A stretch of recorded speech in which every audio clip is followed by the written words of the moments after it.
ಇನ್ ಗುಲ್ಬರ್ಗ ವಾರ್ತೆಗಳ ಪ್ರಾಯೋಜಕರು Devanand sari centre supermarket Kalaburagi. Devanand sari centre ಹಲವು ವರ್ಷಗಳಿಂದ ಕಲಬುರ್ಗಿ ಮಹಾಜನತೆಯ ಭರವಸೆ ಗಳಿಸಿರುವ ರೇಷ್ಮೆ ಸೀರೆಗಳ ಅತಿ ದೊಡ್ಡ ಶೋರೂಮ್. ಹಬ್ಬಗಳು, ಮದುವೆ, ಉಪನಯನ ಹಾಗೂ ನಿಮ್ಮ ಮನೆಯ ಶುಭ ಸಮಾರಂಭಗಳಿಗೆ ಬೇಕಾಗುವ ರೇಷ್ಮೆ ಸೀರೆಗಳಿಗೆ ದೂರದ ಬೆಂಗಳೂರು, ಹೈದರಾಬಾದ್ ನಗರಗಳಿಗೆ ಹೋಗುವ ಅಗತ್ಯವಿಲ್ಲ. ದೇವಾನಂದ್ ಸ್ಯಾರಿ ಸೆಂಟರ್ ನೀಡುತ್ತಿದೆ exclusive silk sari collections. Devanand sari ಸೆಂಟರ್ನಲ್ಲಿ ಈಗ ಮದುವೆ ಮುಂತಾದ ಶುಭ ಸಮಾರಂಭಗಳಿಗೆ ಕಾಂಚೀವರಂ ಸೇರಿದಂತೆ wedding brocade saris, pure Dharmavaram ಸೀರೆಗಳು, ಪ್ಯೂರ್ ಬನಾರಸ್ ಸೀರೆಗಳು, pure Uppada silk, pure Ilkal ಸೀರೆಗಳು, pure fancy Gadwal silk, pure Paithani ಸೀರೆಗಳು, ಪ್ಯೂರ್ ಸಾಫ್ಟ್ ಸಿಲ್ಕ್ ಸೀರೆಗಳು ವಿವಿಧ ವಿನ್ಯಾಸಗಳಲ್ಲಿ. ಕಲಬುರಗಿಯಲ್ಲೇ ಅತಿ ದೊಡ್ಡ ಮತ್ತು ವಿಶಾಲವಾದ 10,000 ಚದುರ ಅಡಿ ಇರುವ ಏಕೈಕ ಸ್ಯಾರಿ ಸೆಂಟರ್ ದೇವಾನಂದ್ ಸ್ಯಾರಿ ಸೆಂಟರ್. ಭೇಟಿ ಕೊಡಿ. ದೇವಾನಂದ್ ಸ್ಯಾರಿ ಸೆಂಟರ್, ಕಾಮತ್ ಹೋಟೆಲ್ ಹಿಂದುಗಡೆ, ಸೂಪರ್ ಮಾರ್ಕೆಟ್, ಕಲಬುರ್ಗಿ.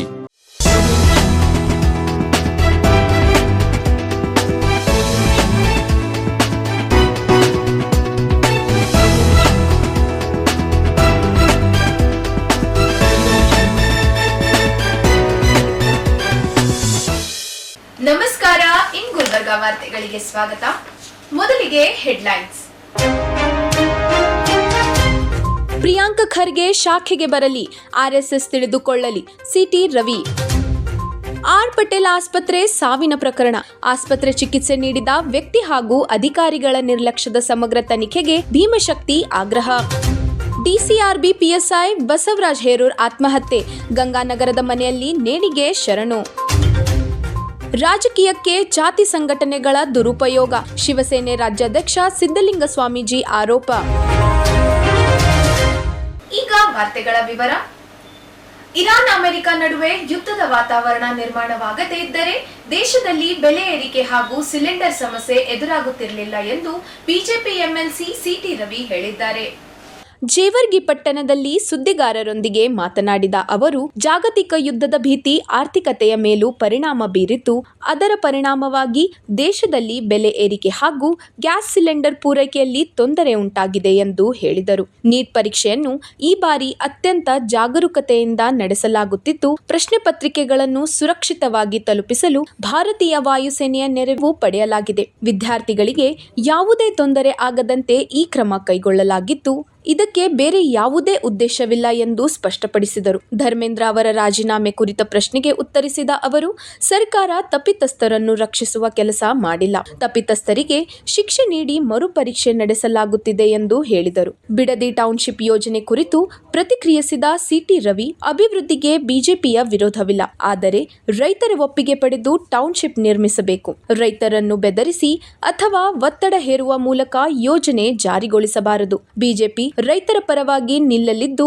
ರೈತರ ಸಮಾಧಿಯ ಮೇಲೆ ಟೌನ್ಶಿಪ್ ನಿರ್ಮಾಣ ಮಾಡಬಾರದು ಎಂದು ಒತ್ತಾಯಿಸಿದರು. ಆರ್ಎಸ್ಎಸ್ ಮುಖ್ಯಸ್ಥ ಮೋಹನ್ ಭಾಗವತ್ ಅವರಿಗೆ ನೀಡಿರುವ Z+ ಭದ್ರತೆ ಕುರಿತು ಮಾತನಾಡಿದ ಅವರು, ಭಾಗವತ್ ಅವರು ತಾವಾಗಿಯೇ ಭದ್ರತೆ ಕೇಳಿಕೊಂಡಿಲ್ಲ, ಬೆದರಿಕೆ ಇರುವ ಕಾರಣ ಸರ್ಕಾರವೇ ಭದ್ರತೆ ಒದಗಿಸಿದೆ. ಈ ವಿಷಯವು ಗೃಹ ಸಚಿವರಿಗೆ ತಿಳಿದಿಲ್ಲ ಎಂದರೆ ಅವರು ಗೃಹ ಇಲಾಖೆಯನ್ನು ಹೇಗೆ ನಿಭಾಯಿಸುತ್ತಾರೆ ಎಂದು ಪ್ರಶ್ನಿಸಿದರು. ಪ್ರಿಯಾಂಕ ಖರ್ಗೆ ಅವರ ಆರ್ಎಸ್ಎಸ್ ಕುರಿತ ಪ್ರಶ್ನೆಗಳಿಗೆ ಪ್ರತಿಕ್ರಿಯಿಸಿದ ಸಿಟಿ ರವಿ, ಆರ್ಎಸ್ಎಸ್ ಬಗ್ಗೆ ತಿಳಿದುಕೊಳ್ಳಬೇಕಾದರೆ ಪ್ರಿಯಾಂಕ ಖರ್ಗೆ ಶಾಖೆಗೆ ಬರಲಿ, ಅವರಿಗೆ ಮುಕ್ತ ಆಹ್ವಾನವಿದೆ, ಆದರೆ ಯಾವುದೇ ವಿಶೇಷ ಅಥವಾ ರೆಡ್ ಕಾರ್ಪೆಟ್ ಸ್ವಾಗತ ಇರುವುದಿಲ್ಲ. ಸಾಮಾನ್ಯ ಸ್ವಯಂ ಸೇವಕರಂತೆ ಬಂದರೆ ಸ್ವಾಗತಿಸಲಾಗುವುದು ಎಂದರು. ಅಯೋಧ್ಯೆ ರಾಮ ಮಂದಿರದಲ್ಲಿ ನಡೆದಿರುವ ಆರೋಪಿತ ಹಣ ದುರುಪಯೋಗ ಪ್ರಕರಣ ಕುರಿತು ಮಾತನಾಡಿದ ಅವರು, ಕೆಳ ಹಂತದ ಕೆಲ ಸಿಬ್ಬಂದಿಯಿಂದ ಅಕ್ರಮ ನಡೆದಿರುವ ಆರೋಪ ಕೇಳಿಬಂದಿದ್ದು, ಅದಕ್ಕಾಗಿ ಟ್ರಸ್ಟ್ ಎಸ್ಐಟಿ ರಚಿಸುವಂತೆ ಸೂಚಿಸಿದೆ. ಕೆಲವರು ಎಲ್ಲೆಡೆ ಇರುತ್ತಾರೆ, ತಪ್ಪಿತಸ್ಥರ ವಿರುದ್ಧ ಕ್ರಮ ಕೈಗೊಳ್ಳಲಾಗುತ್ತಿದೆ ಎಂದು ಹೇಳಿದರು. ಸ್ವತಂತ್ರ ಬಂದಿದ್ದು 47ರಲ್ಲಿ, ಸಂಘ ಪ್ರಾರಂಭ ಆಗಿದ್ದು 1925ರಲ್ಲಿ. 50ರಲ್ಲಿ ಸರ್ಕಾರದ ಮೇಲೆ ಬ್ಯಾನ್ ವಾಪಸ್ ತೆಗೆದ್ರಲ್ಲ, ಆವಾಗಲೇ ಕೇಳಲಿಲ್ಲ ನೀವು ರಿಜಿಸ್ಟರ್ ಮಾಡ್ಕೊಳ್ಳಿ ಅಂಥೇಳಿ. ಆವಾಗ ಕೇಳಿದ್ದೇನು ಅಂದರೆ, ನಿಮ್ಮ ಕಾರ್ಯಪದ್ಧತಿ ಏನು, ನಿಮ್ಮ ಉದ್ದೇಶ ಏನು, ಅದನ್ನು ಲಿಖಿತವಾಗಿ ತಿಳಿಸಿ ಅಂತ ಹೇಳಿದರು. ಕಾರ್ಯಪದ್ಧತಿಯನ್ನು ಲಿಖಿತವಾಗಿ ತಿಳಿಸಿದೆ, ಉದ್ದೇಶವನ್ನು ಲಿಖಿತವಾಗಿ ತಿಳಿಸಿದೆ. ಉದ್ದೇಶ ತಾಯಿ ಭಾರತೀಯನ ವಿಶ್ವಗುರು ಮಾಡೋದು, ಹಿಂದೂಗಳನ್ನು ಸಂಘಟಿಸೋದು, ವ್ಯಕ್ತಿಗೆ ಸಂಸ್ಕಾರ ಕೊಟ್ಟು ವ್ಯಕ್ತಿಯ ಮೂಲಕ ರಾಷ್ಟ್ರ ನಿರ್ಮಾಣ ಮಾಡೋದು. ಕಾರ್ಯಪದ್ಧತಿ, ಶಾಖಾ ಪದ್ಧತಿ. ಶಾಖೆಯಲ್ಲಿ ಏನು ಮಾಡ್ತೀರಿ ಅಂತ ಕೇಳಿದಾಗ ಹೇಳಿದ್ದಾರೆ, ಕಬಡ್ಡಿ ಆಡಿಸ್ತೀವಿ, ಹಾಡು ಹೇಳ್ಕೊಡ್ತೀವಿ, ವಚನಗಳನ್ನು ಕಲಿಸ್ತೇವೆ, ಅಮೃತ ವಚನಗಳನ್ನು. ಅಂಬೇಡ್ಕರು, ಗಾಂಧಿ ಸೇರಿದಂತೆ, ಚಾಣಕ್ಯರು ಸೇರಿದಂತೆ ಹಲವಾರು ಜನರ ಅಮೃತ ವಚನವನ್ನು ಅಲ್ಲಿ ಕಲಿಸ್ಕೊಡ್ತೇವೆ, ಶ್ಲೋಕವನ್ನು ಕಲಿಸ್ತೇವೆ. ಇದಕ್ಕೆ ಯಾರಿಗೂ ಅಪ್ಲಿಕೇಶನ್ ಫಾರಮ್ ತುಂಬಬೇಕಾದ ಅವಶ್ಯಕತೆ ಇಲ್ಲ, ಅಡ್ಮಿಷನ್ ಫೀಸ್ ಇಲ್ಲ, ವಯೋಮಿತಿ ಇಲ್ಲ, ಯಾವ ಭಾಷೆ ಅಂತ ಇಲ್ಲ, ಶ್ರೀಮಂತ ಬಡವ ಅನ್ನೋ ಭೇದ ಇಲ್ಲ, ಯಾರು ಬೇಕಾದ್ರೂ ಬರ್ಬೋದು. ಸಾರ್ವಜನಿಕ ಜಾಗದಲ್ಲಿ ನಡೆಯುತ್ತೆ, ಸೀಕ್ರೆಟಾಗಿ ನಡೆಯಲ್ಲ. ಈ ಎಲ್ಲ ಸಂಗತಿಯನ್ನು ಹೇಳಿದೆ ಮತ್ತು 100 ವರ್ಷದ ಜರ್ನಿಯನ್ನು ಪೂರ್ಣಗೊಳಿಸಿದೆ. ಇದಾದಮೇಲೆ ಕೆಲವರು ನ್ಯಾಯಾಲಯದಲ್ಲಿ ಪ್ರಶ್ನೆ ಮಾಡಿದರು. ಅದರ ನಾನು ಪ್ರಿಯಾಂಕ್ ಖರ್ಗೆ ಅವರಿಗೆ ಉತ್ತರ ಕೊಡೋಕ್ಕೆ ಹೋಗ್ತಾ ಇಲ್ಲ, ಆದರೆ ತಮ್ಮ ಮೂಲಕ ಸಾರ್ವಜನಿಕರಿಗೆ ಉತ್ತರ ಕೊಡಬೇಕಾಗಿರುವ ಕಾರಣಕ್ಕೆ ಉತ್ತರ ಕೊಡ್ತಾ ಇದ್ದೀನಿ. ಯಾಕೆಂದ್ರೆ ಪ್ರಿಯಾಂಕ್ ಖರ್ಗೆ ಅವರಿಗೆ ತಿಳ್ಕೊಳ್ಬೇಕು ಅನ್ನೋ ಸಹಜ ಕುತೂಹಲ ಇದ್ದರೆ RSS ಶಾಖೆಗೆ ಹೋದರೂ ಸಾಕು, ಅನುಭವಕ್ಕೆ ಬರುತ್ತೆ RSS ಅಂದರೆ ಏನು ಅಂತ. ಭಾಳ ಜನ ವಿರೋಧಿಗಳು ರಾಷ್ಟ್ರೀಯ ಸ್ವಯಂ ಸೇವಕ ಸಂಘದ ಸಂಪರ್ಕಕ್ಕೆ ಬಂದ ನಂತರ ಬದಲಾಗಿದ್ದಾರೆ. ಜವಾಹರ್ಲಾಲ್ ನೆಹರು ಒಬ್ಬರು ಕಟ್ಟೋರ್ ವಿರೋಧಿಯಾಗಿದ್ದರು.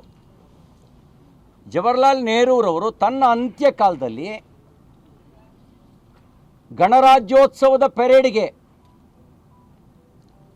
1963 republic day parade unregistered organisation ಅನ್ನು ಆಮಂತ್ರಣ ಮಾಡಿದ್ರು. ನೆಹರು ಕಾಂಗ್ರೆಸ್ ಪಾರ್ಟಿಯ ನೇತಾರರು, ದೇಶದ ಪ್ರಧಾನಮಂತ್ರಿ ಮೊದಲ, ಅವರೇ ಬ್ಯಾನ್ ಮಾಡಿದ್ರು. ಅವರೇ 62ರ ಯುದ್ಧದ ಸಂದರ್ಭದಲ್ಲಿ ಸಂಘ ಮಾಡಿದ ಸೇವೆಯನ್ನು ಸ್ಮರಿಸಿ ಗಣರಾಜ್ಯೋತ್ಸವದ ಪೆರೇಡ್ಗೆ ಅನ್ರಿಜಿಸ್ಟರ್ಡ್ ಆರ್ಗನೈಜೇಷನನ್ನು ಇನ್ವೈಟ್ ಮಾಡಿ ಪೆರೇಡ್ ನಡೀತು ಡೆಲ್ಲಿನಲ್ಲಿ. ಅದೇ ಸಂಘಕ್ಕೆ, ಸಂಘ ಅಂದರೆ ಏನು ಅನ್ನೋದನ್ನು ಅರ್ಥ ಜವಾಹರ್ಲಾಲ್ ನೆಹರು ಮಾಡಿಕೊಂಡ್ರು. ನಾನು ಹೇಳ್ತೀನಲ್ಲ, ಇದು ನಾಲಿಗೆಗೆ ಎಲುಬಿಲ್ವಲ್ಲ, ಹೆಂಗೆ ಬೇಕಾದ್ರೂ ತಿರುಗಿಸ್ಬೋದಲ್ಲ, ಹಾಗೆ ತಿರುಗಿಸುವಂಥ ಮಾತು. ಮತ್ತು ಸಂಘದ 100 ವರ್ಷದ ಯಶಸ್ವಿ ಯಶೋಗಾಥೆಯನ್ನು ಮರೆಮಾಚೋದಕ್ಕೆ ಎಲುಬಿಲ್ಲದ ನಾಲಿಗೆ ಆಡುವಂಥ ಮಾತು. ಆಮೇಲೆ ಅದಾದಮೇಲೆ ಒಬ್ಬರು ಪ್ರಧಾನಮಂತ್ರಿ ಸಂವಿಧಾನದ ಮೂಲಭೂತ ಹಕ್ಕುಗಳನ್ನೇ ಮೊಟಕುಗೊಳಿಸಿ, ಪ್ರಜಾಪ್ರಭುತ್ವವನ್ನು ದಮನ ಮಾಡಿ, ತುರ್ತು ಪರಿಸ್ಥಿತಿ ಹೇರಿ, ವಿಪಕ್ಷದ ನಾಯಕರನ್ನೆಲ್ಲ ಜೈಲಿಗೆ ಅಟ್ಟಿ, ಮಾಧ್ಯಮಗಳ ಮೇಲೂ ನಿರ್ಬಂಧ ಹೇರಿ, ಸಂಪಾದಕೀಯಕ್ಕೂ ಸ್ವಾತಂತ್ರ್ಯ ಕೊಡದೆ ತುರ್ತು ಪರಿಸ್ಥಿತಿ ಹೇರಿದ್ರು ಶ್ರೀಮತಿ ಇಂದಿರಾ ಗಾಂಧಿಯವರು. ಅವರು ಬ್ಯಾನ್ ಮಾಡಿದರು. ಆ ಸಂದರ್ಭದಲ್ಲಿ ನ್ಯಾಯಾಲಯ ಏನು ತೀರ್ಪು ಕೊಡ್ತು ಸಂಘದ ಕುರಿತಾಗಿ ಅನ್ನೋದನ್ನು ಇವರು ಅಧ್ಯಯನ ಮಾಡಲಿ.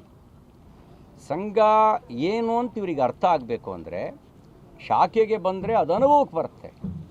ಯಾರನ್ನೂ ಬರಬೇಡಿ ಅಂತ ಹೇಳಿಲ್ಲ, ಹೋಗ್ಬೋದು, ಶಾಖೆ ಬರ್ಬೋದು, ಮುಕ್ತ. ಯಾರಿಗೂ ಅಲ್ಲಿ ರೆಡ್ ಕಾರ್ಪೆಟ್ ಇಲ್ಲ. ಮುಖ್ಯ ಶಿಕ್ಷಕರು ಕೊಡುವ ಸೂಚನೆಯನ್ನು ಪಾಲಿಸಬೇಕು. ಮತ್ತು ನಾನು ಹೋಮ್ ಮಿನಿಸ್ಟ್ರು, ನಾನೇ ಯಾಕೆ ಪಾಲಿಸಬೇಕು ಅಂತ ಅಹಂಕಾರದಲ್ಲಿ ಬರಬಾರ್ದು. ಅಲ್ಲಿ ಮುಖ್ಯ ಶಿಕ್ಷಕರು 10 ವರ್ಷದ ಹುಡುಗನೂ ಇರ್ಬೋದು, 40 ವರ್ಷದವರು ಇರ್ಬೋದು. ಅಲ್ಲಿ ಯಾರೇ ಬಂದರೂ ಮುಖ್ಯ ಶಿಕ್ಷಕರ ಸೂಚನೆಯನ್ನು ಶಾಖೆಯಲ್ಲಿ ಪಾಲಿಸ್ತಾರೆ. ಆಟ ಆಡ್ಬೋದು, ಆನಂದ ಪಡ್ಬೋದು, ಬರ್ಬೋದು. ನಿಮಗೆ ಸೆಕ್ಯೂರಿಟಿ ಅವ್ರು ತಗೊಂಡಿಲ್ಲ, ಅವ್ರಿಗೆ ಥ್ರೆಟ್ ಇದೆ ಅಂತ ಸರ್ಕಾರ ಕೊಟ್ಟಿದೆ. ಸಾಮಾನ್ಯ ನಾಗರಿಕನಿಗೂ ರಕ್ಷಣೆ ಕೊಡುವ ಜವಾಬ್ದಾರಿ ಸರ್ಕಾರದಿದೆ. ಅವರನ್ನ ಕೆಲವು ಭಯೋತ್ಪಾದಕ ಸಂಘಟನೆಗಳು ಗುರಿಯಾಗಿ ಇಟ್ಕೊಂಡಿದ್ದಾರೆ ಅನ್ನೋ ಕಾರಣಕ್ಕೆ ಇಂಟೆಲಿಜೆನ್ಸ್ ವರದಿಯನ್ನು ಆಧರಿಸಿ ಭಾರತ ಸರ್ಕಾರ ಅವ್ರಿಗೆ ಸೆಕ್ಯೂರಿಟಿ ಕೊಟ್ಟಿದೆ. ಅವರೇನು ಸೆಕ್ಯೂರಿಟಿ ಕೇಳಿಲ್ಲ, ಭಾರತ ಸರ್ಕಾರ ಕೊಟ್ಟಿದೆ. ಹಾಗೆ ಭಾರತ ಸರ್ಕಾರ ಸೆಕ್ಯೂರಿಟಿಯನ್ನು ಇಂಟೆಲಿಜೆನ್ಸ್ ವರದಿಯನ್ನು ಆಧರಿಸಿ ಭಾಳ ಜನರಿಗೆ ಕೊಟ್ಟಿದೆ. ಹೋಮ್ ಮಿನಿಸ್ಟ್ರಿಗೆ ಅದು ಅರ್ಥ ಆಗದೆ ಇದ್ದರೆ ಹೇಗೆ ನಿಭಾಯಿಸ್ತಾರೆ ಹೋಮ್ ಮಿನಿಸ್ಟರ್ ಆಗಿ? ಈಗ ನನಗೆ Y+ ಸೆಕ್ಯೂರಿಟಿ ಇದೆಯಪ್ಪ, ಇದು ಥ್ರೆಟ್ ಮೇಲೆ ಕೊಟ್ಟಿರೋದು. ಇನ್ಯಾರಿಗೋ Z+ ಇರುತ್ತೆ, Z ಇರುತ್ತೆ, Y ಇರುತ್ತೆ.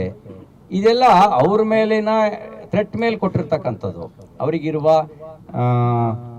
ಯಾವ ರೀತಿ ಅವರ ಸುರಕ್ಷತೆಗೆ ಅದಕ್ಕೋಸ್ಕರ ಕೊಡ್ತಕ್ಕಂಥದ್ದು. ಇವರೇನು ಅನ್ಕೊಂಡ್ಬಿಟ್ಟಿದ್ದಾರೆ, ಇಲ್ಲಿ ಇವರಿಗೆ ಈ ಮಕ್ಕಳು ಮೊಮ್ಮಕ್ಕಳು ಮರುಮಕ್ಕಳಿಗೆಲ್ಲ ತಗೊಂಡು ಅಭ್ಯಾಸ ಆಗ್ಬಿಟ್ಟಿತ್ತಲ್ಲ ಸೆಕ್ಯೂರಿಟಿನ, ಆ ಲೆಕ್ಕದಲ್ಲಿ ಅಂತ ಅನ್ಕೊಂಡ್ಬಿಟ್ಟಿದ್ದಾರೆ. ಆ ಲೆಕ್ಕದಲ್ಲಿ ಅಲ್ಲ ಅದು. ಸಂವಿಧಾನ ಎಲ್ಲ ಸಂಘಟನೆಗಳು ನೋಂದಣಿ ಮಾಡ್ಕೋಬೇಕು ಅಂತ ಹೇಳಿದ್ರೆ ಮಾಡ್ಕೊಳ್ತಿತ್ತು. ಪ್ರಶ್ನೆ ಇದೆಯಲ್ಲ, ಪ್ರಶ್ನೆಯೇ ಅದು ಕೇವಲ ವಿಷಯಾಂತರ ಮಾಡುವಂತ ಉದ್ದೇಶವನ್ನು ಹೊಂದಿರತಕ್ಕಂಥ ಪ್ರಶ್ನೆಗಳು. ಯಾಕೆ ಅಂದ್ರೆ, ನಗರದ ಜಾಫ್ರಾಬಾದ್ ಕ್ರಾಸ್ ಸಮೀಪ ಕಾರ್ಯನಿರ್ವಹಿಸುತ್ತಿರುವ R Patel general and maternity ಹಾಸ್ಪಿಟಲ್ನಲ್ಲಿ ಚಿಕಿತ್ಸೆ ಪಡೆದ ಬಳಿಕ ಆಶ್ರಯ ಕಾಲೋನಿಯ ನಿವಾಸಿ ಶ್ರೀಮತಿ ಸುಲೋಚನಾ ಗಂಡ ಚಂದ್ರಶಾ ಸಿಂಗ್ಗೆ ಮೃತಪಟ್ಟಿರುವ ಪ್ರಕರಣಕ್ಕೆ ಸಂಬಂಧಿಸಿದಂತೆ ಆಸ್ಪತ್ರೆ ಚಿಕಿತ್ಸೆ ನೀಡಿದ ವ್ಯಕ್ತಿ ಹಾಗೂ ಆರೋಗ್ಯ ಇಲಾಖೆಯ ಅಧಿಕಾರಿಗಳ ಪಾತ್ರದ ಕುರಿತು ಉನ್ನತ ಮಟ್ಟದ ಸಮಗ್ರ ಮತ್ತು ನಿಷ್ಪಕ್ಷಪಾತ ತನಿಖೆ ನಡೆಸುವಂತೆ ಭೀಮಶಕ್ತಿ ಸಂಘಟನೆ ರಾಜಗಯ ಅಧ್ಯಕ್ಷ ಅಂಬಾಜಿ ಮೇಟಿ ಆಗ್ರಹಿಸಿದ್ದಾರೆ. ನಗರದ ಪತ್ರಿಕಾಗೋಷ್ಠಿಯಲ್ಲಿ ಮಾತನಾಡಿದ ಭೀಮಶಕ್ತಿ ರಾಜ್ಯಾಧ್ಯಕ್ಷ ಅಂಬಾಜಿ ಪಿ ಮೇಟಿ, ಈ ಘಟನೆಗೂ ಮುನ್ನವೇ ಜೂನ್ 1ರಂದು ಜಿಲ್ಲಾ ಆರೋಗ್ಯಾಧಿಕಾರಿ ಡಿಎಚ್ಒ ಹಾಗೂ ತಾಲೂಕು ಆರೋಗ್ಯಾಧಿಕಾರಿ ಟಿಎಚ್ಒ ಅವರಿಗೆ ಲಿಖಿತ ದೂರು ಸಲ್ಲಿಸಿ ಆಸ್ಪತ್ರೆಯ ಕಾನೂನು ಬದ್ಧತೆ, ಕೆಪಿಎಂಇ ನೋಂದಣಿ, ವೈದ್ಯರ ಅರ್ಹತೆ ಹಾಗೂ ಸಾರ್ವಜನಿಕರ ಜೀವಕ್ಕೆ ಅಪಾಯ ಉಂಟಾಗುವ ಸಾಧ್ಯತೆ ಕುರಿತು ಪರಿಶೀಲನೆ ನಡೆಸುವಂತೆ ಮನವಿ ಮಾಡಲಾಗಿತ್ತು. ಆದರೆ ಅಧಿಕಾರಿಗಳು ಯಾವುದೇ ಪರಿಣಾಮಕಾರಿ ಕ್ರಮ ಕೈಗೊಂಡಿಲ್ಲ ಎಂದು ಆರೋಪಿಸಿದರು. ಜೂನ್ 15ರಂದು ರಾತ್ರಿ ಜ್ವರ ಮತ್ತು ಚಳಿಯಿಂದ ಬಳಲುತ್ತಿದ್ದ ಸುಲೋಚನಾ ಅವರನ್ನು ಆಸ್ಪತ್ರೆಗೆ ದಾಖಲಿಸಲಾಗಿತ್ತು. ಚಿಕಿತ್ಸೆ ಪಡೆದ ಕೆಲವೇ ಸಮಯದಲ್ಲಿ ಅವರು ಮೃತಪಟ್ಟಿದ್ದಾರೆ ಎಂದು ಆರೋಪಿಸಲಾಗಿದೆ. ಈ ಬೆಳವಣಿಗೆ ಅಧಿಕಾರಿಗಳ ನಿರ್ಲಕ್ಷ್ಯದ ಬಗ್ಗೆ ಗಂಭೀರ ಪ್ರಶ್ನೆಗಳನ್ನು ಹುಟ್ಟುಹಾಕಿದೆ ಎಂದು ಸಂಘಟನೆ ತಿಳಿಸಿದೆ.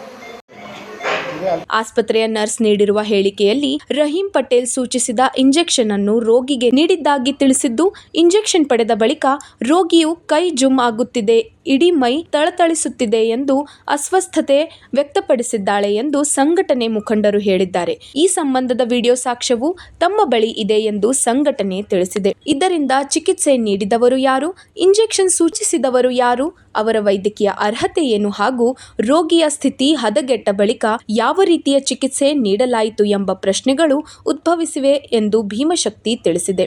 ಇದಲ್ಲದೆ ಲಭ್ಯವಿರುವ ಕೆಪಿಎಂಇ ದಾಖಲೆಗಳಲ್ಲಿ ಆರ್ ಪಟೇಲ್ ಹಾಸ್ಪಿಟಲ್ ಎಂಬ ಹೆಸರು ಇದ್ದು, R Patel general and maternity hospital ಹೆಸರಿನಲ್ಲಿ ಆಸ್ಪತ್ರೆ ಕಾರ್ಯನಿರ್ವಹಿಸುತ್ತಿರುವ ಬಗ್ಗೆ ಸಾರ್ವಜನಿಕ ವಲಯದಲ್ಲಿ ಅನುಮಾನಗಳು ವ್ಯಕ್ತವಾಗಿವೆ. ಆಸ್ಪತ್ರೆಯ ಕಾನೂನುಬದ್ಧ ಕಾರ್ಯಾಚರಣೆ, ಅನುಮತಿಗಳು ಹಾಗೂ ವೈದ್ಯಕೀಯ ಸಿಬ್ಬಂದಿಯ ಅರ್ಹತೆಗಳ ಕುರಿತು ಸಮಗ್ರ ತನಿಖೆ ನಡೆಸಬೇಕೆಂದು ಸಂಘಟನೆ ಒತ್ತಾಯಿಸಿದೆ. ಮೃತರ ಕುಟುಂಬಕ್ಕೆ ನ್ಯಾಯ ದೊರೆಯುವವರೆಗೆ ಹಾಗೂ ಪ್ರಕರಣದ ಸಂಪೂರ್ಣ ಸತ್ಯ ಹೊರಬರುವವರೆಗೆ ಭೀಮಶಕ್ತಿ ಸಂಘಟನೆಯ ಹೋರಾಟ ಮುಂದುವರೆಯಲಿದೆ ಎಂದು ರಾಜ್ಯಾಧ್ಯಕ್ಷ ಅಂಬಾಜಿ ಪಿ ಮೇಟಿ ತಿಳಿಸಿದ್ದಾರೆ.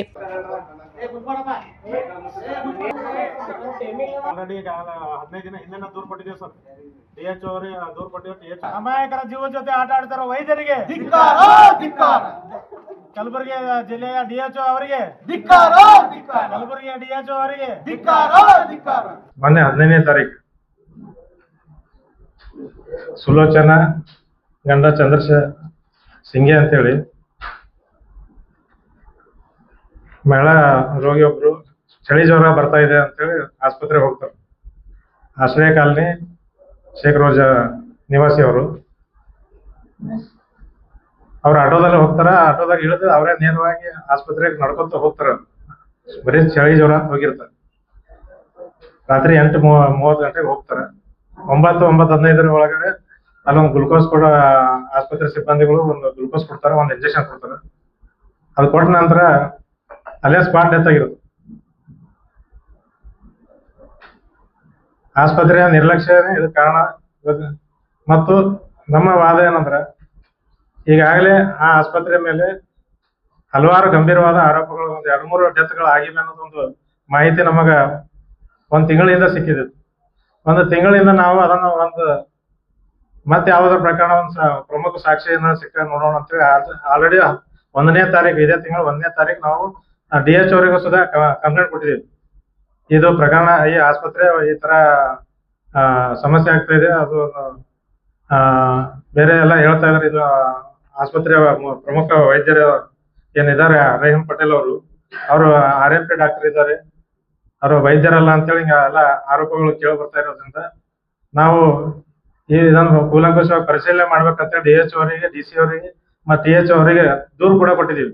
ನಾವು ದೂರು ಕೊಟ್ಟ ತಕ್ಷಣ ಅವರು ಕ್ರಮ ಕೈಗೊಂಡಿದ್ದಿದ್ರೆ ನಿನ್ನೆ 15ನೇ ತಾರೀಕಿನ ಘಟನೆ ಆಗಿತ್ತು, ಆ ಘಟನೆನ ತಪ್ಪಿಸ್ಬೋದಾಗಿತ್ತು ಅನ್ನೋದು ನಮ್ಮ ವಾದ. ಈಗಾಗಲೇ ನಾವು ಅಲ್ಲಿಂದ ದಾಖಲಾತಿಗಳನ್ನು ಕೂಡ ಪಡ್ಕೊಂಡಿದ್ದೀವಿ. KPME ರಿಜಿಸ್ಟರ್ ಪ್ರಕಾರ R ಪಟೇಲ್ ಅಂತೇಳಿ ಹಾಸ್ಪಿಟಲ್ ಹೆಸರು, ಅಲ್ಲಿ R Patel veterinary and general hospital ಅಂತ ಬೋರ್ಡ್. ಅಲ್ಲಿ ಎಲ್ಲ ಆಸ್ಪತ್ರೆ ಇಲ್ಲಿ ಹೆರಿಗೆ ಮಾಡಿಸೋದು, ಆಪರೇಷನ್ ಮಾಡೋದು, ಆಪರೇಷನ್ ಮಾಡೋಂಥ ಎಲ್ಲಾ ಪ್ರಕ್ರಿಯೆಗಳು ನಡೀತಾ ಇರೋದು. ರಹೀಂ ಪಟೇಲ್ ಅವರು MBBS ಡಾಕ್ಟರ್ ಅಥವಾ ಏನ್ ಅನ್ನೋದ್ರ ಬಗ್ಗೆ ತನಿಖೆ ಆಗ್ಬೇಕಂತ ಈಗ ಒಂದಾಗಿರೋ ಡೆತ್ ಅಲ್ಲ, ಇನ್ನು ಮುಂದೆ ಆಗ್ತಕ್ಕಂಥ ಸಂಭವಿಸಬಾರ್ದು, ಅನಾಹುತಗಳು ಆಗ್ಬಾರ್ದು ಅನ್ನೋ ಕಾರಣಕ್ಕೆ ನಿನ್ನೆ ನಾವು ಗ್ರಾಮೀಣ ಪೊಲೀಸ್ ಠಾಣೆ ಕೂಡ ದೂರು ಕೊಟ್ಟಿದ್ದೀವಿ. ಅಲ್ಲಿ ಆಸ್ಪತ್ರೆ ರೋಗಿ ಡೆತ್ ಆದ ತಕ್ಷಣ ನಾವು ಜಯದೇವ್ ಹಾಸ್ಪಿಟಲ್ ರೆಫರ್ ಮಾಡ್ತಾರೆ. ಇಲ್ಲಿ ಜಯದೇವ್ ಹಾಸ್ಪಿಟಲ್ ಆಲ್ರೆಡಿ ಡೆತ್ ಆಗ್ಯದ ಅಂತೇಳಿ ಅವರು ಪೇಷಂಟ್ ಹಿಡಿಯೋದಿಲ್ಲ. ಆಮೇಲೆ ನಮ್ ಗಮನಕ್ಕೆ ಬಂದ್ರೆ ಮತ್ತೆ ವಾಪಸ್ ನಾವು ಹೊಳ್ಳಿ ಆಸ್ಪತ್ರೆಗೆ ಹೋಗಿಸ್ರಿ, ಎಲ್ಲ ಸಿಬ್ಬಂದಿಗಳು ವೈದ್ಯರ ಸಮೇತ ಎಲ್ಲರೂ ಪರಾರಿ, ಅಲ್ಲಿ ಯಾರು ಇರಂಗಿಲ್ಲ. ರಾತ್ರಿ 12 ಗಂಟೆವರೆಗೆ 2 ಗಂಟೆವರೆಗೆ ಅಲ್ಲಿ ನಾವು ಶವನಿಟ್ಟು ಪ್ರತಿಭಟನೆ ಮಾಡಿ ಪೊಲೀಸ್ ಇಲಾಖೆ ಕರೆಸಿ ಕೇಸ್ ಮಾಡುವಂತ ವ್ಯವಸ್ಥೆ ಮಾಡಿದ್ಮೇಲೆ ಅವಾಗ ವೈದ್ಯರು ಬರಲಿಲ್ಲ, ಯಾರು ಬರಲಿಲ್ಲ. ಕಲಬುರಗಿ ನಗರದ ಗಂಗಾನಗರದ ನಿವಾಸದಲ್ಲಿ DCRBಯಲ್ಲಿ ಕರ್ತವ್ಯ ನಿರ್ವಹಿಸುತ್ತಿದ್ದ 2014ರ ಬ್ಯಾಚ್ನ PSI ಬಸವರಾಜ್ ಹೇರೂರ್ ನೇಣು ಬಿಗಿದುಕೊಂಡು ಆತ್ಮಹತ್ಯೆ ಮಾಡಿಕೊಂಡಿರುವ ಘಟನೆ ನಡೆದಿದೆ. ನಿನ್ನೆ ತಡರಾತ್ರಿ ಸ್ನೇಹಿತರಿಗೆ ಕರೆ ಮಾಡಿ ಆತ್ಮಹತ್ಯೆ ಕುರಿತು ಮಾಹಿತಿ ನೀಡಿದ್ದರೆಂದು ತಿಳಿದುಬಂದಿದೆ. ಕೂಡಲೇ ಸ್ನೇಹಿತರು ಬಸವರಾಜ್ ಅವರ ತಂದೆಗೆ ವಿಷಯ ತಿಳಿಸಿದ್ದು, ಅವರು ಮನೆಯ ಬಾಗಿಲು ಒಡೆದು ಒಳಗೆ ಪ್ರವೇಶಿಸಿದಾಗ ಬಸವರಾಜ್ ಮೃತಪಟ್ಟ ಸ್ಥಿತಿಯಲ್ಲಿ ಪತ್ತೆಯಾಗಿದ್ದಾರೆ. ಕಳೆದ 2 ವರ್ಷಗಳಿಂದ ಕಲಬುರಗಿಯ DCRBಯಲ್ಲಿ ಕರ್ತವ್ಯ ನಿರ್ವಹಿಸುತ್ತಿದ್ದ ಅವರು ಆತ್ಮಹತ್ಯೆಗೆ ನಿಖರ ಕಾರಣ ತಿಳಿದುಬಂದಿಲ್ಲ. ಈ ಕುರಿತು RG ನಗರ ಪೊಲೀಸ್ ಠಾಣೆಯಲ್ಲಿ ಪ್ರಕರಣ ದಾಖಲಾಗಿದ್ದು, ಪೊಲೀಸರು ತನಿಖೆ ನಡೆಸುತ್ತಿದ್ದಾರೆ. ಈಗ ಒಂದು ಚಿಕ್ಕ ವಿರಾಮ. ದೇವಾನಂದ್ ಸ್ಯಾರಿ ಸೆಂಟರ್ ಹಲವು ವರ್ಷಗಳಿಂದ ಕಲಬುರ್ಗಿ ಮಹಾಜನತೆಯ ಭರವಸೆ ಗಳಿಸಿರುವ ರೇಷ್ಮೆ ಸೀರೆಗಳ ಅತಿ ದೊಡ್ಡ ಶೋರೂಮ್. ಹಬ್ಬಗಳು, ಮದುವೆ, ಉಪನಯನ ಹಾಗೂ ನಿಮ್ಮ ಮನೆಯ ಶುಭ ಸಮಾರಂಭಗಳಿಗೆ ಬೇಕಾಗುವ ರೇಷ್ಮೆ ಸೀರೆಗಳಿಗೆ ದೂರದ ಬೆಂಗಳೂರು, ಹೈದರಾಬಾದ್ ನಗರಗಳಿಗೆ ಹೋಗುವ ಅಗತ್ಯವಿಲ್ಲ. ದೇವಾನಂದ್ ಸ್ಯಾರಿ ಸೆಂಟರ್ ನೀಡುತ್ತದೆ exclusive silk sari collections. Devanand sari ಸೆಂಟರ್ನಲ್ಲಿ ಈಗ ಮದುವೆ ಮುಂತಾದ ಶುಭ ಸಮಾರಂಭಗಳಿಗೆ ಕಾಂಚೀವರಂ ಸೇರಿದಂತೆ wedding brocade saris, pure Dharmavaram ಸೀರೆಗಳು, ಪ್ಯೂರ್ ಬನಾರಸ್ ಸೀರೆಗಳು, pure Uppada silk, pure Ilkal ಸೀರೆಗಳು, pure fancy Gadwal silk, pure Paithani ಸೀರೆಗಳು, ಪ್ಯೂರ್ ಸಾಫ್ಟ್ ಸಿಲ್ಕ್ ಸೀರೆಗಳು ವಿವಿಧ ವಿನ್ಯಾಸಗಳಲ್ಲಿ. ಕಲಬುರಗಿಯಲ್ಲೇ ಅತಿ ದೊಡ್ಡ ಮತ್ತು ವಿಶಾಲವಾದ 10,000 ಚದುರ ಅಡಿ ಇರುವ ಏಕೈಕ ಸ್ಯಾರಿ ಸೆಂಟರ್ ದೇವಾನಂದ್ ಸ್ಯಾರಿ ಸೆಂಟರ್. ಭೇಟಿ ಕೊಡಿ. ದೇವಾನಂದ್ ಸ್ಯಾರಿ ಸೆಂಟರ್, ಕಾಮತ್ ಹೋಟೆಲ್ ಹಿಂದುಗಡೆ, ಸೂಪರ್ ಮಾರ್ಕೆಟ್, ಕಲಬುರ್ಗಿ.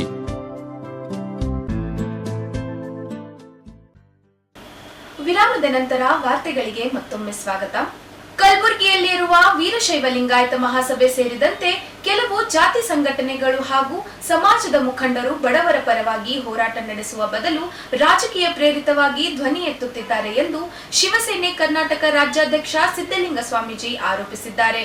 ಈ ಕುರಿತು ನಗರದ ಪತ್ರಿಕಾ ಭವನದಲ್ಲಿ ಪತ್ರಿಕಾಗೋಷ್ಠಿಯನ್ನು ಉದ್ದೇಶಿಸಿ ಮಾತನಾಡಿದ ಅವರು, ಕಲಬುರಗಿಯಲ್ಲಿ 2 ವೀರಶೈವ ಲಿಂಗಾಯತ ಮಹಾಸಭೆಗಳು ಕಾರ್ಯನಿರ್ವಹಿಸುತ್ತಿದ್ದು, ಅವುಗಳು ರಾಜಕೀಯ ಪಕ್ಷಗಳ ಪ್ರಭಾವದಲ್ಲಿವೆ ಎಂದು ಟೀಕಿಸಿದರು. ಜಂಗಮ ಸಮಾಜದವರಿಗೂ ಅನ್ಯಾಯವಾದ ಸಂದರ್ಭಗಳಲ್ಲಿ ಬೀದಿಗಿಳಿದು ಹೋರಾಟ ನಡೆಸದ ಸಂಘಟನೆಗಳು ಕೆಲವು ರಾಜಕೀಯ ನಾಯಕರ ಪರವಾಗಿ ಮಾತ್ರ ಸಕ್ರಿಯವಾಗುತ್ತಿವೆ ಎಂದು ಹೇಳಿದರು. ಮಾಜಿ ಶಾಸಕ ದತ್ತಾತ್ರೇಯ ಪಾಟೀಲ್ ಅವರ ಪರವಾಗಿ ಕೆಲವು ಸಂಘಟನೆಗಳು ಹಾಗೂ ಮುಖಂಡರು ಬೆಂಬಲ ವ್ಯಕ್ತಪಡಿಸುತ್ತಿರುವುದನ್ನು ಪ್ರಶ್ನಿಸಿದ ಅವರು, ಭಾಷಣಗಳಲ್ಲಿ ಕಾನೂನು ಮತ್ತು ಎಫ್ಐಆರ್ಗಳ ಕುರಿತು ಮಾತನಾಡುವವರು ಕಾನೂನು ಪ್ರಕ್ರಿಯೆಯನ್ನು ಗೌರವಿಸಬೇಕೆಂದು ಅಭಿಪ್ರಾಯಪಟ್ಟರು. ಪ್ರಧಾನಮಂತ್ರಿ ನರೇಂದ್ರ ಮೋದಿ ಹಾಗೂ ಕೇಂದ್ರ ಗೃಹ ಸಚಿವ ಅಮಿತ್ ಶಾ ಅವರ ವಿರುದ್ಧ ಈ ಹಿಂದೆ ಅವಹೇಳನಕಾರಿ ಹೇಳಿಕೆಗಳು ಮತ್ತು ಸಾಮಾಜಿಕ ಜಾಲತಾಣಗಳಲ್ಲಿ ಪ್ರಸಾರವಾದ ಆಕ್ಷೇಪಾರ್ಹ ಪೋಸ್ಟ್ಗಳ ಸಂದರ್ಭದಲ್ಲಿ ಮೌನವಾಗಿದ್ದವರು ಚುನಾವಣೆ ಅಥವಾ ರಾಜಕೀಯ ಸಂದರ್ಭಗಳಲ್ಲಿ ಮಾತ್ರ ಅವರ ಹೆಸರನ್ನು ಬಳಸಿಕೊಳ್ಳುತ್ತಿದ್ದಾರೆ ಎಂದು ಅವರು ಆರೋಪಿಸಿದರು.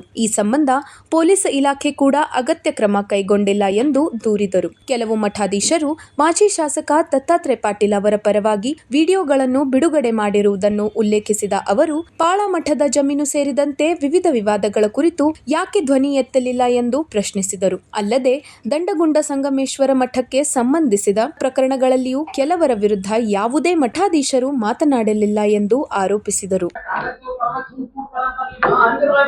ಅಲ್ಲ, ಯಾಕೆ ಸುಮ್ ಕೂಡ್ತಾರ ಗೊತ್ತಾಗ್ತಾ ಇಲ್ಲ. ಅವ್ರದ್ದು ಏನದಂದ್ರೆ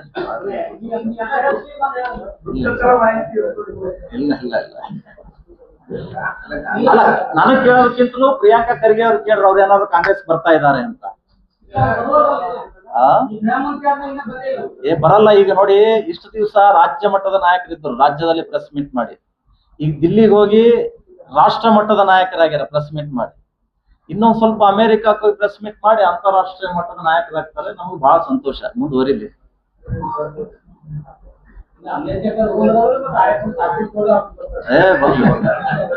ಮತ್ತು ನಮ್ಮ ಮಠದ ಜಮೀನಿನ ಬಗ್ಗೆ ಒಂದಿಟ್ಟು ಪ್ರಸ್ತಾಪವನ್ನು ಮಾಡಿದರು. ಸುಮಾರು 2017ರಲ್ಲಿ ನಮ್ಮ ಮಠದ ಜಮೀನಾಗಿರ್ತಕ್ಕಂಥ ಸರ್ವೆ ನಂಬರ್ 22, 23 ಒಂದು 21 ಎಕರೆ ಗುಂಟೆ, ಒಂದು 24 ಎಕರೆ ಗುಂಟೆ, ಒಟ್ಟು 46 ಎಕರೆ ಜಮೀನನ್ನ ಇದೇ ದತ್ತಾತ್ರೇಯ ಪಾಟೀಲ್ ರೇವೂರವರು ನಮ್ಮ ಹೆಸರಿಗೆ ಇರ್ತಕ್ಕಂತಹ ಜಮೀನನ್ನ ಕಿತ್ತಿಸಿ ಬೇರೆ ಲಂಬಾಣಿ ಸಮಾಜದವ್ರಿಗೆ ಮಾಡಿಸಿ ಅವ್ರ ಕಡೆಯಿಂದ ಅವ್ರು ರಿಜಿಸ್ಟ್ರೇಷನ್ ಮಾಡ್ಕೊಂಡಿರ್ತಕ್ಕಂಥ ಕೀರ್ತಿ ಅದು ರೇವೂರಗೌಡರ ಮಠಕ್ಕೆ ಸಲ್ತದೆ. ಅಂಥ ರೇವೂರಗೌಡರ ಬಗ್ಗೆ ನಮ್ಮ ಮಠಾಧೀಶರು ಬಹುತೇಕ ಅವರಿಗೆ ವೀರಶೈವದ ಅಭಿಮಾನ ಎಷ್ಟದನೋ ಮತ್ತ ಮಠದ ಸ್ವಾಮಿಯಾಗಿ ಸ್ವಾಮಿತ್ವದ ಅಭಿಮಾನ ಎಷ್ಟದನೋ ಗೊತ್ತಿಲ್ಲ. ಮೊನ್ನೆ ಆ ಒಂದು ಬಿಜೆಪಿಯ ಒಂದು ಕಾರ್ಯಕ್ರಮದಲ್ಲಿ ಹಿಂದೆ ನಮ್ಮ ಮಂತ್ರಿಗಳಾಗಿರ್ತಕ್ಕಂಥ ಮಾತಾಡಿದ್ದನ್ನ ಎತ್ತಿ ಅದನ್ನು ವಿವಾದಕ್ಕೆ ಗುರಿಯಾಗಿರ್ತಕ್ಕಂಥ ದತ್ತಾತ್ರೇಯ ಪಾಟೀಲ್ ರೇವೂರವರು ಬಹುತೇಕ ಈ ಕಲಬುರಗಿ ಒಳಗ ಏನಾಗ್ಬಿಟ್ಟದ ಅಂತ ತಿಳ್ಕೊಂಡು ಕೇಳಿದ್ರೆ, ಒಂದ್ ಕಡೆ ಹಿಂದೂ ಮುಸ್ಲಿಂ ಅನ್ನುವಂಥದ್ದನ್ನ 2 ಭಾಗ ಆಗಿರುವಂತಹ ಸಂಗತಿಯನ್ನು ನಾವೆಲ್ಲ ಮಾಧ್ಯಮದ ಮುಖಾಂತರ ಕೇಳಿ ನೋಡ್ತೇವೆ. ಅಂಥ ನಿಟ್ಟಿನೊಳಗ ಇವತ್ತು ವೀರಶೈವ ಸಂಘಟನೆಗಳಾಗಲಿ, ವೀರಶೈವ ಮಹಾಸಭಾ ಆಗಲಿ, ಇವತ್ತೆಲ್ಲ ಅಪ್ಪುಗೌಡರು ಬೆನ್ನಿಗೆ ನಿಂತುಕೊಂಡು ಅವರೆಲ್ಲ ಮಾಧ್ಯಮವನ್ನ ಮೂಲಕ ಎತ್ತರಕ್ಕೆ ಕೊಡ್ತಾ ಇದ್ದಾರೆ. ಆದರೆ ನಾನು ಒಬ್ಬ ವೀರಶೈವ ಮಠದ ಸ್ವಾಮಿನೇ. ಮಠನೂ ವೀರಶೈವ ಪರಂಪರೆ ಒಳಗೆ ಇರ್ತಕ್ಕಂಥದ್ದು. ಅಂಥ ಮಠದ ಆಸ್ತಿಯನ್ನ ಇದೇ ವೀರಶೈವ ಸಮಾಜದ ಮುಖಂಡರಾಗಿರ್ತಕ್ಕಂಥ ಬಿಜೆಪಿ ಎಕ್ಸ್-MLA ಆಗಿರ್ತಕ್ಕಂಥ ದತ್ತಾತ್ರೇಯ ಪಾಟೀಲ್ ರೇವೂರವರು ಖರೀದಿ ಮಾಡಿರ್ತಕ್ಕಂಥ ಸಂದರ್ಭದೊಳಗೆ ನಾನು 2017ರಲ್ಲಿ ಎಲ್ಲಾ ಮಾಧ್ಯಮ ಮಿತ್ರರ ಕುರಿತು ಒಂದು ಪತ್ರಿಕಾಗೋಷ್ಠಿಯನ್ನು ಮಾಡಿರ್ತಕ್ಕಂಥ ಸಂದರ್ಭ ಅವ್ರು ಕಣ್ಣಿಗೆ ಕಂಡದೋ ಇಲ್ಲೋ ಗೊತ್ತಿಲ್ಲ. ನಮ್ಮ ಬೆನ್ನಿಗೆ ಅಂತೂ ಯಾರು ಬಂದು ನಿಂತ್ಕೊಳ್ಳಿಲ್ಲ. ಅಂದ್ರೆ ಇವ್ರು ವೀರಶೈವ ಸಮಾಜದವ್ರು ಹೆಂಗದಾರ ಅಂತ ತಿಳ್ಕೊಂಡು ಕೇಳಿದ್ರ, ಒಂದು ಮಠ ಹಾಳಾಗೋಗ್ಲಿ, ಮಠದ ಆಸ್ತಿ ಹಾಳಾಗೋಗ್ಲಿ, ಆದ್ರೆ ಮಠದ ಸ್ವಾಮಿ ಬೇಡ, ಮಠ ಬೇಡ, ಮಠದ ಆಸ್ತಿ ಬೇಡ ಅನ್ನುವಂತ ನಿಲ್ವಿಗೆ ಬಂದಾರೇನೋ ಅನ್ನುವಂತ ವಿಶ್ವಾಸ ನಮಗೆ ಇವ್ರು ಮೊನ್ನೆ ಅವ್ರು ಮಾಡಿರ್ತಕ್ಕಂಥ ಘಟನೆಗಳಿಂದ ಕಂಡು ಬರ್ತಾ ಇದೆ. ಅದಕ್ಕೆ ನಾನು ಎಲ್ಲಾ ವೀರಶೈವ ಮುಖಂಡರಲ್ಲಿ ಹೇಳ್ಕೊಳ್ಳೋದಿಷ್ಟೇ, ನೀವ್ ಹೆಂಗ ಅಪ್ಪುಗೌಡ್ರಿ ಒಂದು ಶಬ್ದಕ್ಕಾಗಿ ವಿವಾದಕ್ಕೆ ಗುರಿಯಾಗಿರಲ್ಲ, ಅವ್ರ ಬೆನ್ನಿಗೆ ನಿಂತಿರಿ. ಇಡೀ ನಮ್ಮ ಮಠದ ಸುಮಾರು ಒಂದು 35-40 ಕೋಟಿ ರೂಪಾಯಿ ಆಸ್ತಿ, ಬಹಳ ದೊಡ್ಡ ಕಿಮ್ಮತ್ತಿನ ಆಸ್ತಿಯನ್ನ ಈಗಾಗಲೇ ದತ್ತಾತ್ರೇಯ ಪಾಟೀಲ್ ರೇವೂರವರು 2017 ಒಳಗ ಆ 46 ಎಕರೆ ಜಮೀನು ಬೇನಾಮಿ ಹೆಸರು ಮೇಲೆ ಮಾಡಿಕೊಂಡು ಆವಾಗ ತಕ್ಷಣ ನಾವು ಕೋರ್ಟಿಗೆ ಹೋಗಿ ಕೇಸ್ ಹಾಕಿರ್ತಕ್ಕಂಥ ಸಂದರ್ಭದೊಳಗ ಸುಮಾರು 4 ವರ್ಷಗಳ ಕಾಲ 5-6 ವರ್ಷಗಳ ಕಾಲ ಕೋರ್ಟ್ನೊಳಗೆ ಕೇಸ್ ನಡೀತಾ ಇದ್ರು ಕೂಡ ಅದೇ ಜಮೀನನ್ನ ಮತ್ತೊಬ್ಬರಿಗೆ ಅವರು ನೊಟೇಷನ್ ಆಗಿ ಮಾಡಿಕೊಟ್ಟಿದ್ದಾರೆ. ಈ ಯಾವ ಪ್ರತಿಷ್ಠಿತ ಉದ್ದಿಮೆದಾರರಾಗಿರ್ತಕ್ಕಂಥ ಸಂಪತ್ ಕುಮಾರ್ ಗಿಲ್ಡಾ ಆ 2 ಸರ್ವೆ ನಂಬರ್ ಅಂದು ಒಂದು ಹೆಂಡತಿ ಹೆಸರಲ್ಲಿ ಸಂಗೀತಾ ಗಿಲ್ಡಾ ಅಂತ ತಿಳ್ಕೊಂಡು ಒಬ್ಬ ಅವ್ರ ಹೆಂಡತಿ ಸಂಪತ್ ಕುಮಾರ್ ಗಿಲ್ಡಾ ಅನ್ನುವಂಥವ್ರನ್ನ ಆ 2 ಸರ್ವೆ ನಂಬರ್ ಅನ್ನ ಆ ಬೇನಾಮಿ ಏನ್ ಮಾಡ್ಕೊಂಡಿದ್ರು, ಆ ಜಮೀನನ್ನು ಇವ್ರ ಹೆಸರಲ್ಲಿ ಟ್ರಾನ್ಸ್ಫರ್ ಮಾಡಿಸಿದ್ದಾರೆ. ಕಾರಣ ಅಂತಂದ್ರೆ ನಾನು ರಾಜಕೀಯ ಒಳಗಿರ್ತೀನಿ, ಮುಂದೆ ಏನಾದ್ರೂ ನನ್ನ ಭವಿಷ್ಯಕ್ಕೆ ತೊಂದರೆ ಆಗ್ಬೋದು, ಈ ಜಮೀನ ನಿನ್ನ ಹೆಸರು ಇಟ್ಕೋ, ಮುಂದೆ ದೊಡ್ಡ ಕಿಮ್ಮತ್ ಆಗ್ತದ, ಹೆಂಗ್ ಬಂದಂಗ ಮಾಡ್ಕೊಳ್ಳೋಣ ಅನ್ನುವಂತ ಹಂಚಿಕೆಯಿಂದ ಆ ಆಸ್ತಿಯನ್ನ ಕೋರ್ಟ್ನೊಳಗೆ ಕೇಸ್ ಇದ್ರು ಕೂಡ ಮಾರಾಟ ರೂಪದೊಳಗ ಮಾಡಿಸಿದ್ದಾರೆ. ಈಗ ಮತ್ತೆ ಅದೇ ಸಂಪತ್ ಕುಮಾರ್ ಗಿಲ್ಡಾನೆ ಕೋರ್ಟಿಗೆ ಹೋಗಿ ನಮಗ ನೋಟಿಸ್ ಕಳಿಸ್ಯಾನ. ಅವೇನ ಆಸ್ತಿ ಎಲ್ಲದ ಅಂತನೂ ಗೊತ್ತಿಲ್ಲ, ಜಮೀನ್ ಎಲ್ಲದ ಅಂತನೂ ಗೊತ್ತಿಲ್ಲ, ಯಾವ ಸರ್ವೆ ನಂಬರ್ ಎಲ್ಲವ ಅಂತನೂ ಗೊತ್ತಿಲ್ಲ. ಅದ್ರದ್ದು ಏನೂ ಗುರುತಿರ್ಲಾರ್ದಂತ ಸಂಪತ್ ಕುಮಾರ್ ಗಿಲ್ಡಾ ಕೋರ್ಟಿಗೆ ಹೋಗಿ ಏನಂತ ನೋಟಿಸ್ ಕಳ್ಸ್ಯಾನಂದ್ರೆ, ಇಂಥ ಜಮೀನು ನಮ್ಮದದ, ಇಂಥ ಜಮೀನದೊಳಗ ಇಂಥ ಬಾಳ ಒಬ್ರು ಸ್ವಾಮಿಗಳು ಬಂದ್ಕೇಸಿ ನಮಗ ಅತಿಕ್ರಮಣ ಮಾಡಿ ಹೊಲ್ದಾಗ ಬರ್ಗುಡಲಾಗ್ಯಾರ ಅಂತ ತಿಳ್ಕೊಂಡು ಕೋರ್ಟ್ಲಿಂದ ನೋಟಿಸ್ ಕಳಿಸಿದ್ದಾನೆ. ಈಗಾಗಲೇ ಕೋರ್ಟ್ನೊಳಗೆ 2 ಕೇಸನ್ನು ದಾಖಲೆ ಮಾಡಿದ್ದಾನೆ. ಅವರು ನೋಟಿಸ್ ಕಳಿಸಿದ ನಂತರ ನಾವೆಲ್ಲ ಮಠದ ದಾಖಲಾತಿಗಳನ್ನು ಒಯ್ದು ಮತ್ತೆ ಕೋರ್ಟಿಗೆ ಕೊಟ್ಟಿದ್ದೇವೆ. ಹೀಗೆ ಈಗ ಕೋರ್ಟ್ ನಡೀತಾ ಇದೆ. ಹೀಗಿರುವಂತಹ ಸಂದರ್ಭದೊಳಗ ನಮ್ಮ ದತ್ತಾತ್ರೇಯ ಪಾಟೀಲ್ ರೇವರು ಅವರು ವೀರಶೈವ ಸಮಾಜದವರೇ.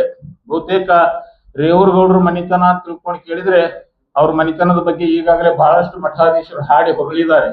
ನಾವಂತೂ ಅದು ಕಂಡಿಲ್ಲ, ಅವ್ರ ಮನಿತನ ಹೆಂಗದನೋ ಕಂಡಿಲ್ಲ, ಅವ್ರ ಹೆಂಗದನೋ ಕಂಡಿಲ್ಲ. ಆದರೆ ಅಂತ ವೀರಶೈವ ಧರ್ಮದ ಅಭಿಮಾನವನ್ನು ಇಟ್ಕೊಂಡಿರ್ತಕ್ಕಂಥ ರೇವೂರ್ ಪಾಟೀಲ್ ಗೌಡ್ರವರು ಮತ್ತು ಮಠದ ಆಸ್ತಿ ಹೆಂಗ್ ಖರೀದಿ ಮಾಡಿರೋ ಅನ್ನೋದೇ ವಿಪರ್ಯಾಸ. ಅಂತ ನಿಟ್ಟಿನೊಳಗ ಈಗಾದ್ರೂ ಏನೋ ಕಾಲ ಮಿಂಚಿಲ್ಲ. ಬಹುತೇಕ ರೇವೂರ್ ಗೌಡ್ರ ಪಾಟೀಲ್ ಅವರಿಗೆ ಒಂದು ಕಿವಿ ಮಾತು ಹೇಳಕ್ ಬಯಸ್ತೇನೆ. ನಿಮ್ಮ ಮನಿತನಕ್ಕೆ ಒಂದು ಮಠದ ಆಸ್ತಿ ನಾವು ತಗೊಂಡು ಮಾರಾಟ ಮಾಡಿ ಅನ್ನುವಂತ ಕಳಂಕ ಉಳಿಸ್ಕೋಬಾರ್ದಾಗಿತ್ತು ಅಂತಂದ್ರೆ, ನೀವೇನು ಆಸ್ತಿ ಯಾರಿಗೆ ಮಾರಾಟ ಮಾಡಿಲ್ಲ, ಬೇರೆ ಎಕ್ಸ್ಚೇಂಜ್ ಮಾಡ್ಕೊಂಡ್ರಿ. ಅದೇ ಆಸ್ತಿಯನ್ನು ಮಠಕ್ಕೆ ಮಾಡಿದ್ರೆ ಇದು ರೇವೂರ್ ಗೌಡ್ರ ಮನಿತನದಿಂದ ಕೊಟ್ಟಂಗ ಆಗ್ತದೆ ಅನ್ನುವಂತ ವಿಶ್ವಾಸ ನಮ್ಗೆ ಆಗ್ತದೆ ಅನ್ನುವಂತ ಮಾತನ್ನು ಕೂಡ ತಪ್ಪುಗೌಡ್ರಲ್ಲಿ ಹೇಳ್ತೇನೆ. ಈಗಾಗಲೇ ನಾವು 1-2 ವರ್ಷಗಳ ಹಿಂದೆ JP ನಡ್ಡಾ ಅವರು ಸೇಡಂಗೆ ಬಂದಿದ್ರು. ಸೇಡಂ ಬಂದಿರ್ತಕ್ಕಂಥ ಸಂದರ್ಭದೊಳಗ ಎಲ್ಲ ಮಠಾಧೀಶರು ವೇದಿಕೆಯನ್ನು ಕರೆದಿದ್ರು. ಆ ವೇದಿಕೆಗೆ ನಾವು ಕೂಡ ಹೋಗಿದ್ವಿ. ಹೋಗಿರ್ತಕ್ಕಂಥ ಸಂದರ್ಭದೊಳಗ ನೀವು ಬಿಜೆಪಿನೆಯ ಹಿಂದುತ್ವವನ್ನ ನಂಬಿಕೊಂಡು ಬಂದಿರ್ತಕ್ಕಂಥ ಬಿಜೆಪಿ ಸರ್ಕಾರ ಇವತ್ತ ಹಿಂದುತ್ವದ ಮಠದ ಆಸ್ತಿಯನ್ನೇ ನುಂಗಲು ಕುಂತೀರ ಅಂತ ತಿಳ್ಕೊಂಡು ನಾ JP ನಡ್ಡಾ ಪ್ರಶ್ನೆ ಮಾಡಿದೆ. ಅವಾಗ JP ನಡ್ಡಾ ಅವ್ರು ಅಂದ್ರು, ಏನಾಗ್ಯದ ಅಂತ ಕೇಳಿದ್ರು. ಏನಿಲ್ಲ, ನಿಮ್ಮದೇ ಪಕ್ಷದ ಕಲಬುರಗಿಯ ದಕ್ಷಿಣ ಮತಕ್ಷೇತ್ರದ ಶಾಸಕರಾಗಿರ್ತಕ್ಕಂಥ ದತ್ತಾತ್ರೇಯ ಪಾಟೀಲ್ ರೇವೂರ್ ಅವರು ನಮ್ಮ ಮಠದ 46 ಎಕರೆ ಜಮೀನ ಮಾರ್ಕೊಂಡಾರ ಅಂತ ತಿಳ್ಕೊಂಡು ಹೇಳಿದೆ ನಾನು. ಇಲ್ಲಿಗೆ ವಾರ್ತಾ ಪ್ರಸಾರ ಮುಕ್ತಾಯ. ಮುಂದಿನ ಸಂಚಿಕೆಯಲ್ಲಿ ಭೇಟಿಯಾಗೋಣ. ನಮಸ್ಕಾರ.